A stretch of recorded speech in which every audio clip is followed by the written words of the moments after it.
Collector साहेब जे आता जिल्ह्यातील सर्वात मोठ्या पदावर काम करत होते. काही वर्षानंतर ते आपल्या गावी परतले.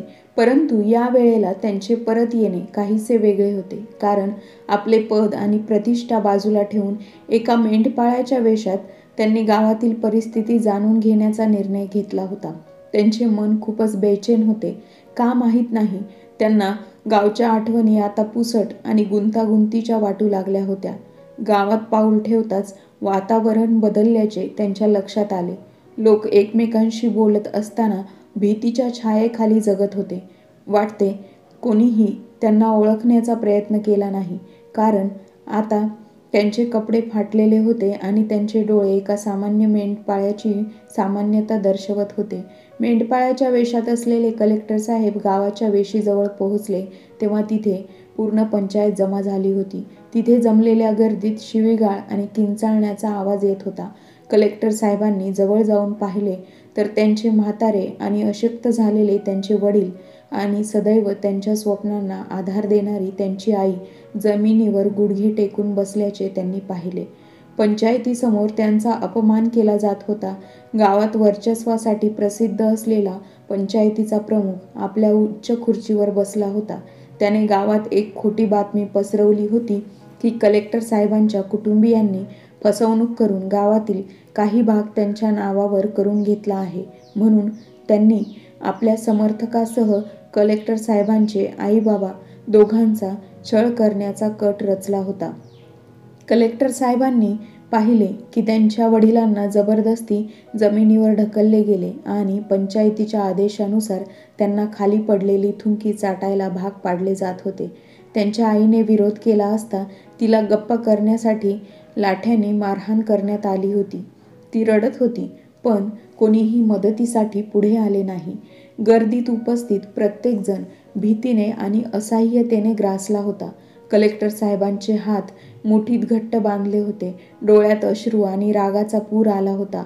तो आता उद्ध्वस्त झाला होता, परंतु त्याने त्याची ओळख उघड केली नाही. या कटात कोण कोण सामील आहे हे समजून घेण्याचा प्रयत्न करत मेंढपाळाच्या वेशात असणारे कलेक्टर साहेब शांतपणे तिथे उभे राहिले. तेव्हा त्या गर्दीतील एक व्यक्ती हळूच कुजबुजला की प्रमुखाने आपली शक्ती वाढवण्यासाठी हे सर्व केले आहे. कलेक्टर साहेबांच्या बाबाकडच्या जमिनीचे कागदपत्र होते ते सुद्धा चोरी गेले आहेत. आता गावातील आपली हुकूमत वाढवण्यासाठी पंचायतीमधील प्रमुख सर्वांना स्वतःसमोर झुकवण्याचा प्रयत्न करत आहे. त्या माणसाचे असे बोलणे ऐकल्याबरोबर कलेक्टर साहेबांनी दीर्घ श्वास घेतला. त्यांच्या डोळ्यामध्ये आता रागाबरोबर काही प्रश्न होते. त्यामुळे ते काहीही न बोलता गावातील गल्लीकडे निघाले. आता त्यांच्या डोक्यामध्ये फक्त एवढेच विचार होते की या प्रमुखाचे सर्व सत्य सर्वांसमोर आणायचे. कलेक्टर साहेब आता एका मेंढपाळाच्या वेशामधून सर्व काही पाहत होते, ऐकत होते. ते आता गावातील अशा कोपऱ्यात गेले जिथे नेहमी सत्य लपलेले असते. अंधाऱ्या गल्लीमध्ये गेल्यानंतर बसलेल्या एका वयोवृद्ध माणसाला त्या मेंढपाळाने हळूच विचारले, पंचायतीच्या प्रमुखाची एवढी हिंमत कशी वाढली? या अगोदर तर असे काही नव्हते. तेव्हा त्या वयोवृद्ध माणसाने इकडे तिकडे पाहिले. मग अगदी हळू आवाजात तो वयोवृद्ध माणूस म्हणाला, त्याची हिंमत कसली? त्याची खरी हिंमत तर दहशत आणि संपत्ती आहे. परंतु त्याच्या संपत्तीमागे एक खूप मोठा खेळ लपला आहे, गावातील जमिनी हस्तगत करण्याचा खेळ. तेव्हा मेंढपाळाच्या वेशात असणारे कलेक्टर साहेब हळूहळू एक एक गोष्ट वयोवृद्ध माणसाच्या बोलण्यात जोडू लागले. तेव्हा त्यांना समजले की पंचायतीच्या प्रमुखाच्या दबावामुळेच काही लोकांनी आपल्या जमिनी त्या प्रमुखाच्या नावावर केल्या होत्या आणि तो जो कोणी त्याला विरोध करत असेल त्याला सर्वांसमोर अपमानित करून त्याला एखाद्या खोट्या प्रकरणामध्ये मुद्दामून अडकवले जाते. कलेक्टर साहेबांचे आई-बाबा सुद्धा याच कटाचा शिकार बनले होते. दुसऱ्या दिवशी सकाळी कलेक्टर साहेबांनी गावाच्या वेशीबाहेर जवळच एक झोपडी भाड्याने घेतली आणि तिथूनच ते गावावर नजर ठेवू लागले. त्यांच्या पोशाखामुळे ते एक सामान्य माणूस बनले होते, त्यामुळे त्यांच्यावर विशेष कोणी लक्ष देत नव्हते. याच गोष्टीचा फायदा घेऊन ते हळूहळू त्या प्रमुखाच्या आजूबाजूला जे लोक असतात त्या लोकांमध्ये जाऊन त्यांच्याबरोबर उठबस करू लागले. एवढेच नाही तर प्रमुखाचा सर्वात विश्वासू माणूस रामू बरोबर कलेक्टर साहेबांनी मैत्री केली. रामू नशेमध्ये असताना नेहमीच आपले तोंड उघडत असायचा. एक रात्री अशीच नशा केल्यानंतर बोलता बोलता तो म्हणाला की प्रमुख जे काही करत आहेत ते फक्त स्वतःची ताकद वाढवण्यासाठी करत आहेत. तुझ्या कलेक्टर साहेबांच्या बापाला त्याला अद्दल घडवायची आहे, कारण त्यांच्याकडे काही खास कागदपत्र आहेत जी प्रमुखासाठी एखाद्या धोक्यापेक्षा कमी नाहीत. तेव्हा कलेक्टर साहेबांना जाणवले की ही कागदपत्र म्हणजे त्यांची जमीन आणि संपत्तीशी निगडीत होते. त्याच्यावर प्रमुखांनी आपली नजर फिरवली होती, पण ते कागदपत्र कुठे आहेत याचा शोध घेणे आता सर्वात महत्त्वाचे होते. म्हणून कलेक्टर साहेबांनी दुसऱ्या दिवशीपासून गावातील प्रत्येक लहान मोठ्या माणसाला भेटण्यास सुरुवात केली, कारण त्यांना समजले होते की प्रमुखाने फक्त त्यांच्याच कुटुंबाचे शोषण केले नव्हते, तर गावातील असे कितीतरी गरीब कुटुंब होते ज्याचे त्यांनी शोषण केले होते. ते प्रकरण एवढे गंभीर होते की प्रमुखाच्या दबावाखाली येऊन गावातील काही सदस्य सुद्धा खोटे बोलू लागले होते. अशातच एक दिवस कलेक्टर साहेबांनी पाहिले की प्रमुखाचा एक माणूस, त्याचे नाव मदन होते, तो एक मोठे गाठोडे घेऊन जंगलाकडे जात होता. तेव्हा कलेक्टर साहेबांनी कोणतीही वेळ न घालवता लपून छपून त्याचा पाठलाग केला. जंगलाच्या अगदी मधोमध एक निर्जन झोपडीमध्ये मदनने ते गाठोडे लपवले. कलेक्टर साहेबांनी दुरून पाहिले की त्या गाठोड्यामध्ये काहीतरी कागदपत्र आणि काही रक्कम होती. तेव्हाच त्यांच्या मनामध्ये शंका आली की यामध्येच ते पुरावे असू शकतात आणि त्याच्याच आधारावर प्रमुखांनी सर्वांना आपल्या दबावाखाली ठेवले आहे. कलेक्टर साहेब रात्रभर त्या झोपडीबाहेर लपून राहिले, कारण त्यांनी ठरवले होते की संधी मिळताच ते सर्व कागदपत्र आपल्या ताब्यात घ्यायचे. परंतु दुसऱ्या बाजूला गावातील प्रमुखाची दहशत वाढत चालली होती. त्यांच्या आईबाबांवर 3 दिवस अत्याचार वाढत चालला होता. ही बातमी येत होती. कलेक्टर साहेबांनी पूर्ण रात्र तेथे घालवली, परंतु त्यांच्या हाती काहीच लागले नाही, कारण मदन रात्रभर तिथेच होता. शेवटी साहेबांनी दुसऱ्या दिवसापासून मदनवर नीट लक्ष ठेवले. ही गोष्ट करत असताना त्यांना हे सुद्धा समजले होते की पंचायतीमधील 2 लोक असे आहेत जे प्रमुखासमोर काहीच बोलू शकत नव्हते. आता गावातील परिस्थिती दिवसेंदिवस वाईट होत चालली होती. त्यामुळे कलेक्टर साहेबांचे धैर्य आता तुटण्याच्या मार्गावर होते. परंतु त्यांनी स्वतःला शब्द दिला होता की कोणतीही घाई गडबड न करता लगेचच आपले खरे रूप कोणासमोरही आणणार नाही. ही गोष्ट करण्यासाठी त्यांना एक चांगली संधी हवी होती. ती संधी मिळताच ते प्रमुखाचा हा खेळ सर्वांसमोर आणू इच्छित होते.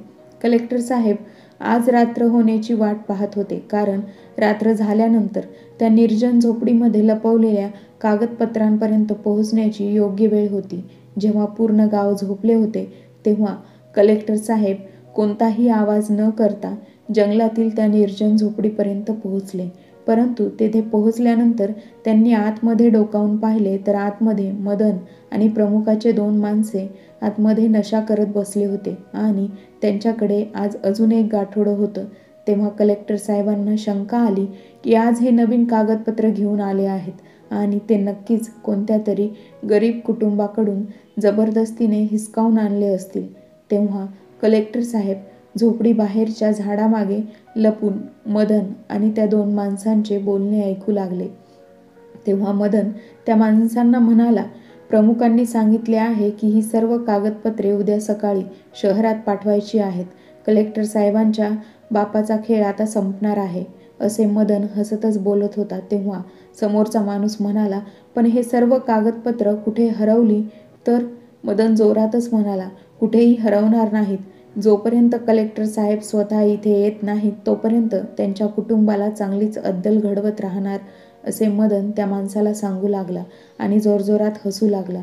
मदनचे असे बोलणे ऐकून कलेक्टर साहेबांचे रक्त खवळले, परंतु त्यांनी स्वतःला शांत ठेवले, कारण त्यांना माहीत होते की कोणत्याही प्रकारची घाई गडबड केली तर आपल्या हाती काहीच लागणार नाही. शेवटी त्यांनी योजना बनवली की जसे मदन आणि त्याचे 2 साथी इथून निघून जातील तेव्हा आपण आतमध्ये जाऊन सर्व कागदपत्रे घेऊन जाऊया. शेवटी झालेही तसेच. काही वेळानंतर मदन आणि त्याचे 2 साथीदार त्या झोपडीमधून बाहेर निघून गेले.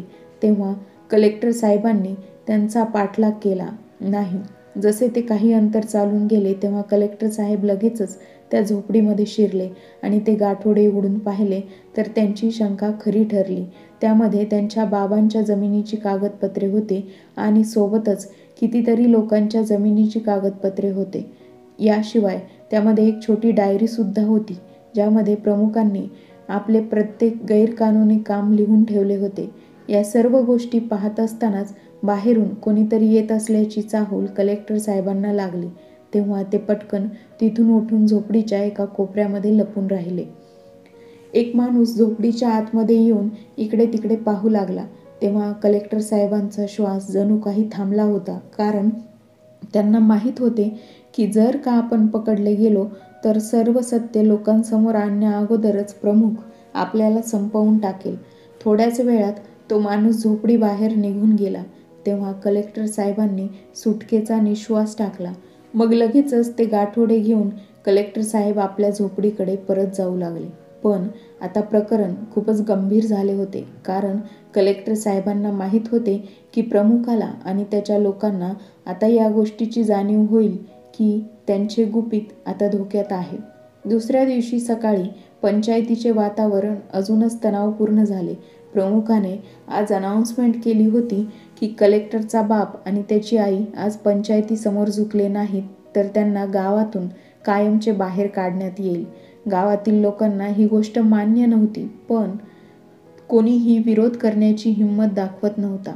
कलेक्टर साहेबांनी त्याच वेळी मेंढपाळाच्या वेशामध्ये भरलेल्या पंचायतीमध्ये पाऊल ठेवले. त्यांच्या डोळ्यामध्ये राग होता, परंतु त्यांनी स्वतःला शांत ठेवले होते. ते जमलेल्या गर्दीमध्ये अगदी शांतपणे उभे होते. त्यांची नजर प्रमुखावर आणि त्याच्या साथीदारांवर होती. तेवढ्यातच पंचायतीमध्ये मदन घाबरलेल्या अवस्थेत आला आणि आपल्या खुर्चीवर बसलेल्या प्रमुखाच्या कानामध्ये काहीतरी कुजबुजला. तेव्हा त्याचे बोलणे ऐकल्यानंतर तर प्रमुखाच्या डोळ्यामध्ये भीती दिसू लागली. त्याने लगेचच भरलेली पंचायत स्थगित करण्याचा निर्णय घेतला आणि आपल्या माणसांबरोबर बाहेर पडला. कलेक्टर साहेबांनी हीच वेळ आपल्यासाठी योग्य आहे असे समजले, कारण त्यांना समजले होते की आता प्रमुख कमजोर पडला आहे. परंतु कलेक्टर साहेबांसमोर खरे आव्हान होते ते म्हणजे गावकऱ्यांचा विश्वास संपादन करणे आणि प्रमुखाचा कट सर्वांसमोर कसा उघड करायचा, हेच त्यांच्यासमोर खरं आव्हान होतं. पंचायतीहून परतल्यावर कलेक्टर साहेबांनी त्यांच्या झोपडीत लपवलेली कागदपत्रे आणि डायरी पुन्हा वाचून पाहिली. त्या डायरीमध्ये प्रमुखाच्या खोट्या सत्तेमागील काळे सत्य आणि गावकऱ्यांची असहाय्यता प्रत्येक पानावर नोंदवली गेली होती. त्यांच्यासाठी हे शस्त्र होते. त्यांच्या सहाय्यतेने ते प्रमुखाचे साम्राज्य पाडू शकत होते. पण वेळ कमी होता. कोणीतरी आपल्या कटाची गुपिते उघड करण्याच्या जवळ आहे हे आता प्रमुखाच्या लक्षात आले होते. दुसऱ्या दिवशी रात्री कलेक्टर साहेबांनी गावातील लोकांना एकत्र करून शांत केले आणि आपल्याकडे जे पुरावे होते ते सर्व गावकऱ्यांना दाखवले. परंतु गावातील लोकांच्या मनात अजूनही भीती असल्याकारणाने कोणीही काहीच बोलत नव्हता. त्या लोकांमध्ये रामू आणि 2 वयोवृद्ध पंचायत सदस्य सुद्धा होते. रामू आजपर्यंत त्या प्रमुखाचा माणूस होता. तो हळूच म्हणाला, प्रमुखांनी मलाही धमकी देऊन आजपर्यंत स्वतःबरोबर ठेवलं होतं, परंतु मी जे काही पाहत होतो ते मला सहन होत नव्हते. याची सर्व ताकद फक्त लोकांकडून बळकावलेली कागदपत्रे त्यांना धमकावणे एवढीच आहे. तेव्हा कलेक्टर साहेबांनी प्रमुखाची ती डायरी आणि सर्व कागदपत्रे सर्वांना दाखवली. तेव्हा रामूसहित गावातील सर्व लोकांच्या चेहऱ्यावर हैराणीसोबत आपल्यावरचे दडपण दूर झाल्याचे सुद्धा भाव त्यांच्या चेहऱ्यावर दिसत होते. परंतु आता प्रश्न हा होता की गावातील इतर लोकांसमोर या सर्व गोष्टी कशा आणायच्या. खास करून आता प्रमुखाचे गुंड प्रत्येक जागी नजर ठेवून होते. दुसऱ्या दिवशी सकाळी पुन्हा एकदा पंचायत एकत्र जमली. तेव्हा प्रमुखाने ऑर्डर सोडली, आज कलेक्टर साहेबांच्या आई-बाबांना गावातून बाहेर काढण्यात येईल. तो आता कोणत्याही प्रकारचा विरोध सहन करण्यासाठी तयार नव्हता. तेव्हा लोकांच्या नजरा जमिनीला भिडल्या होत्या. कोणीही काही बोलण्याची हिंमत करत नव्हता. तेवढ्यात जमलेल्या लोकांमधून एक मेंढपाळाच्या वेशात असणारा माणूस पुढे आला. कलेक्टर साहेबांनी आपल्या आवाजात कठोर शब्दात प्रश्न केला. ते म्हणाले, मी पंचायतीच्या या निर्णयाअगोदर काही प्रश्न विचारू शकतो का? तेव्हा प्रमुखांनी त्याच्यावर आपली रागीट नजर टाकली आणि तो म्हणाला, तू कोण आहेस प्रश्न विचारणारा? परंतु कलेक्टर साहेबांनी त्याच्या बोलण्याकडे लक्ष न देता गाववाल्यांकडे पाहिले आणि म्हणाले, तुम्हाला माहीत आहे ना, या प्रमुखाने किती लोकांच्या जमिनी लुबाडल्या आहेत, किती संसार उद्ध्वस्त केले आहेत आणि हे कागदपत्र जेव्हा दाखवून लोकांना धमकावत असतो ते कागदपत्र खरे आहेत की नाही हे जाणून घेणे सुद्धा खूप महत्त्वाचे आहे. तेव्हा प्रमुख जोरात ओरडला, तू शांत बस, नाहीतर तुला सुद्धा अशाच प्रकारची शिक्षा मिळेल. आता तो पुढे काही बोलणार त्या अगोदरच कलेक्टर साहेबांनी सर्व कागदपत्र जमलेल्या सर्व लोकांना दाखवली. हे पहा लोकांनो, ही सर्व कागदपत्रे पुरावा आहेत की हा माणूस खोटा आणि धोकेबाज आहे. तो लोकांना धमकावून राजा बनण्याचा प्रयत्न करत आहे. ही डायरी त्याच्या प्रत्येक गुणाची साक्ष देत आहे. कलेक्टर साहेबांच्या अशा बोलण्यानंतर जमलेले गावातील लोक आपापसात कुजबुजू लागले. तेव्हा पंचायतमधील त्या 2 वयोवृद्ध सदस्यांनी सुद्धा कलेक्टर साहेबांच्या बोलण्याला समर्थन दिले. रामू सुद्धा पुढे येऊन म्हणाला की हा माणूस जे काही बोलत आहे ते अगदी योग्य आहे. मी हे सर्व माझ्या डोळ्यांनी पाहिलं आहे. प्रमुखाने प्रत्येक गरिबाच्या जमिनीवर त्यांना धमकावून कब्जा केला आहे. रामूचे असे बोलणे ऐकल्याबरोबर प्रमुख हैराण झाला. त्याला आता समजले होते की हे सर्व खरे कागदपत्र लोकांसमोर आले तर आपला अंत जवळ आला आहे. म्हणून त्यांनी लगेचच आपल्या गुंडांना इशारा केला की त्या माणसाकडून कागदपत्रे काढून घ्या. त्याचे गुंड आता काही करणार त्या अगोदरच कलेक्टर साहेब मोठ्या आवाजात ओरडले, कोणीही एक पाऊल जरी पुढे येण्याचा प्रयत्न केला तर चांगलं होणार नाही. तरीही असा कोणी प्रयत्न केला तर त्याला त्याचे परिणाम भोगावे लागतील. या वेळेला कलेक्टर साहेबांच्या आवाजामध्ये जो कडवटपणा होता त्याने सर्वजण जागीच स्तब्ध उभे राहिले. आज पहिल्यांदाच प्रमुख आणि त्याचे गुंड असह्य झालेले दिसत होते. प्रमुख आणि त्याच्या माणसांची बेचैनी वाढली होती. तिथे जमलेले लोक आता 2 हिस्स्यात विभागले जाऊ लागले. काही लोक आता स्वतःहून प्रमुखाच्या विरोधात उभे राहू लागले होते तर काही लोक अजूनही भीतीपोटी शांतच उभे होते. कलेक्टर साहेबांना त्यांची द्विधा मनस्थिती समजत होती. कलेक्टर साहेबांनी आपल्या हातातील काही कागदपत्रे आणि डायरी उंच करत पुन्हा एकदा लोकांना आव्हान केले की एवढे पुरावे पुरेसे आहेत, कारण या प्रमुखाने तुम्हा सर्वांवर जे अत्याचार केले आहेत त्याचेच हे सर्व पुरावे आहेत. परंतु जर आता तुम्ही सर्वांनी मिळून एकत्रितपणे पाऊल उचलले नाही तर हा अत्याचार संपणार नाही. आता गाववाल्यांच्या डोळ्यामध्ये सुद्धा राग आणि हिंमत यांच्या जोडीला संघर्ष स्पष्टपणे दिसत होता. तेवढ्यातच प्रमुखांनी पुन्हा एकदा आपल्या गुंडांना इशारा केला. तेव्हा त्याचे 4-5 गुंड जे आता कलेक्टर साहेबांच्या जवळ येऊ लागले होते हे सर्व कलेक्टर साहेब पाहत होते, परंतु ते जागचे हलले नाहीत. त्यांनी पुन्हा एकदा लोकांना आव्हान केले, जर तुम्ही असेच उभे राहिलात तर पुढचा नंबर तुमचा असेल. आज हे माझ्या कुटुंबियांवर अत्याचार करत आहेत, उद्या हीच वेळ तुमच्या कुटुंबावर येईल. ते गुंड आता कलेक्टर साहेबांच्या खूप जवळ आले होते. अचानक रामू आणि काही पंचायत सदस्य पुढे आले. ते मोठ्या आवाजात म्हणाले, जर कोणी यांना स्पर्श करण्याचा जरी प्रयत्न केला तर तुम्हाला आमच्या रोषाला सामोरे जावे लागेल. पहिली वेळ होती की गावातील काही लोक प्रमुखाच्या विरोधात उभे होते. हळूहळू त्या लोकांच्या मदतीला इतर लोक सुद्धा येऊ लागले. लोकांची संख्या वाढत असलेली गर्दी पाहून प्रमुखाचे गुंड घाबरून मागे सरकले. तेव्हा प्रमुखांनी आरडाओरडा चालू केला, हे सर्व नाटक आहे. तुम्ही लोक विसरलात का गावातील खरा ताकदवान कोण आहे? त्यांनी आपल्या बाजूला उभ्या असणाऱ्या एका गुंडाला इशारा केला. नंतर त्यांनी स्वतःकडील बंदूक बाहेर काढली. परंतु कलेक्टर साहेब जोरात म्हणाले, थांब, मी असे खेळ खूप पाहिले आहेत. तुम्हा सर्वांना वाटत असेल की मी फक्त एक मेंढपाळ आहे, पण मी या गावामध्ये माझे खरे रूप बाजूला ठेवून आलो होतो. मी तोच कलेक्टर आहे ज्याच्या कुटुंबावर तुम्ही लोक अत्याचार करत होतात, पण यापुढे आता असे होणार नाही. कलेक्टर साहेबांचे असे बोलणे ऐकल्याबरोबर प्रमुखाबरोबर त्याच्या गुंडांच्या चेहऱ्यावर भीती स्पष्टपणे दिसू लागली.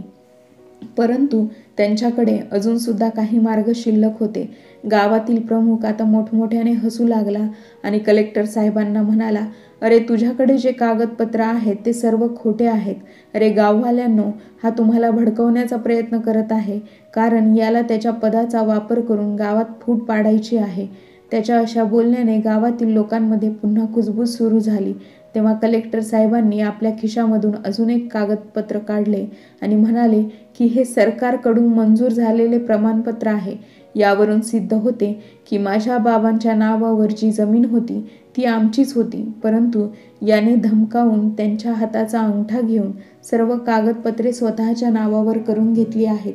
पण हा एक कागद तुझी सर्व कटकारस्थाने उद्ध्वस्त करण्यासाठी पुरेसा आहे. कलेक्टर साहेबांचे असे बोलणे ऐकल्याबरोबर गावातील सर्व लोक प्रमुखाच्या विरोधात उभे राहिले. गावातील लोकांनी आता हळूहळू त्याला आणि त्याच्या गुंडांना घेरण्यास सुरुवात केली. तेवढ्यातच रामू जोरात ओरडला, तू कितीतरी वर्षांपासून आम्हाला धमकावलेस, आमची घरे बळकावलीस, आता तुझी पाळी आली आहे. तेव्हा प्रमुखांनी मागे हटण्याचा प्रयत्न केला, परंतु रस्ता आता बंद झाला होता. गावातील लोकांमध्ये त्याच्या विरुद्ध प्रचंड रोष पसरला होता. तेवढ्यातच कलेक्टर साहेब शांत स्वरात म्हणाले, ही लढाई अजून संपलेली नाही, कारण अजून सुद्धा हा काही ना काही करू शकतो. पण तुमची जी काही एकता आहे ती अशा वाईट लोकांना नक्कीच हरवू शकते. मी इथे तुमच्याबरोबर उभा आहे, परंतु आता तुम्हाला ठरवायचं आहे की तुम्हाला या गोष्टी कधीपर्यंत सहन करायच्या आहेत. आता प्रमुखाच्या चेहऱ्यावरचे रंगच उडून गेले होते, कारण त्याला माहीत होते की आपली सर्व ताकद म्हणजे हे सर्व कागदपत्रे आणि लोकांना धमकी देणे होते, परंतु त्याला अजूनही काहीतरी धोकादायक असे करायचे होते. पण आता गाववाल्यांचा राग प्रमुखाविरुद्ध खूप वाढला होता, कारण कितीतरी वर्षांपासून होत असलेल्या अन्याय आणि भीती आज संघर्षातून बाहेर पडत होती. कारण कलेक्टर साहेबांनी प्रमुखाचे सत्य बाहेर काढल्यानंतर सर्व लोकांच्या मनातील भीती निघून गेली होती. आता त्या लोकांना गावातील लोकांनी चारही बाजूने घेरले होते. तरीही प्रमुख मोठ्या आवाजात ओरडत होता, तुम्ही सर्व लोक वेडेपणा करत आहात. जर मला काही झाले तर तुमची अवस्था अजूनच वाईट होईल. आता तो जरी ओरडत असला तरी त्याच्या आवाजात पूर्वीची दहशत नव्हती. तेव्हा कलेक्टर साहेब अगदी शांतपणे म्हणाले की आता तुझी दहशत संपली आहे. तुझ्या विरोधात माझ्याकडे जे काही कागदपत्र आहेत ते तुला गुन्हेगारच नाही, तर तू गरीब लोकांना लुबाडून त्यांच्या जमिनी स्वतःच्या नावावर केल्या आहेस याचे सुद्धा पुरावे आहेत. आता पुढची कार्यवाही कायद्यानुसार होईल. मग कलेक्टर साहेब गावातील लोकांना उद्देशून म्हणाले, तुमची ही एकताच तुमची खरी ताकद आहे. तुम्ही असेच मिळून मिसळून राहिलात तर तुम्हाला अशा कोणत्याच प्रकारच्या त्रासाला सामोरं जावं लागणार नाही किंवा या माणसांसारखे अत्याचार सहन करावे लागणार नाहीत. रामू, जो अगोदर त्या प्रमुखाबरोबर होता, तो आता गावातील सर्व लोकांसोबत उभा होता. त्याने आता गावातील सर्व लोकांसमोर पुढे येऊन प्रमुखाने कशी कशी कटकारस्थानं केली होती याची माहिती लोकांना देत होता. कशा प्रकारे लोकांच्या जमिनी स्वतःच्या नावावर करून घेतल्या आणि पंचायतीतील इतर सदस्यांना कसे धमकावून ठेवले होते. आता प्रमुखाने आपली शेवटची दहशत दाखवण्याचा प्रयत्न केला. तो लोकांना भीती दाखवत होता, परंतु गावातील लोकांनी आता ठरवले होते की आपण अन्याय सहन करायचा नाही. ते आता त्यांच्यासह त्याच्या गुंडांनाही मारहाण करणार होते. तेवढ्यातच पोलीस तेथे आले आणि पोलिसांनी या प्रमुखासह त्याच्या गुंडांना अटक केली, कारण कलेक्टर साहेबांनी पोलीस स्टेशनला अगोदरच बातमी दिली होती. त्याच्याविरुद्ध आता चोरी करणे, जमीन हडपणे, लोकांना धमकी देणे अशा प्रकारचे गुन्हे दाखल करण्यात आले आहेत. ही केस कोर्टामध्ये गेल्यानंतर कोर्टाने सर्वांच्या जमिनी परत करण्यास सांगितल्या आणि गावातील प्रमुखासह त्याच्या गुंडांना आजन्म कारावासाची शिक्षा दिली. तर मित्रांनो, कलेक्टर साहेबांनी मेंढपाळाच्या वेशामध्ये येऊन गावातील प्रमुखाचे कटकारस्थान उघड केले. याविषयी आपले काय मत आहे ते आम्हाला कमेंट बॉक्समध्ये नक्की कळवा. कथा आवडली असेल तर व्हिडिओला लाईक, शेअर आणि सबस्क्राईब करायला विसरू नका. भेटूया नवीन एका व्हिडिओमध्ये नवीन एका कथेसह.